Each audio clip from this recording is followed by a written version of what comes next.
You've probably never heard of the Saya de Malha Bank, but this shallow seagrass plateau in the Indian Ocean teems with life. It's a breeding ground for blue and humpback whales, sea turtles, and other threatened species. It is also the ocean's greatest carbon sink, and it is being destroyed. The bank lies off the northeast end of Madagascar in mostly international waters. It is about the size of Switzerland, administered by the small island nation of Mauritius, about 900 kilometers away. This means fishing fleets can operate there with near impunity.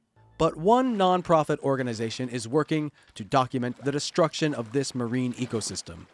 We know that there is an unusual concentration of industrial fishing vessels there, and a huge portion of those vessels are trawlers that are distinctly destructive to the specific thing, seagrass, that makes the Saya de Malha most precious. That seagrass is precious not only for the habitat it provides for the many species that dwell on the underwater meadow.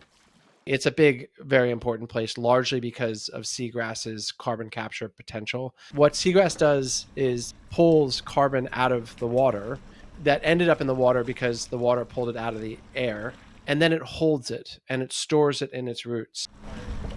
The Saya de Malha Bank is the world's largest known seagrass field. These uniquely adapted plants cover less than 0.2% of the seafloor, but store around 18% of the ocean's carbon.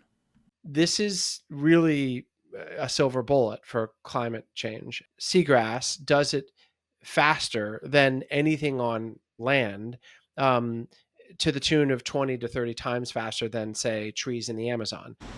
In search of fish to feed a hungry human world, fleets of fishing vessels have descended on the area in recent years. I think what makes it attractive is the biodiversity. It's rich. It's not, much of the world's nearshore stocks have collapsed.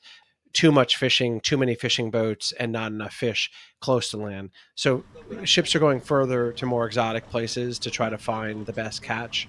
And this is a pretty remote place that hadn't been tapped before a decade ago. But for the last decade, every year, you've been seeing a huge buildup of vessels there. The unregulated fishing practices around the Saya de Malha Bank are ravaging this rare ecosystem and speeding up climate change.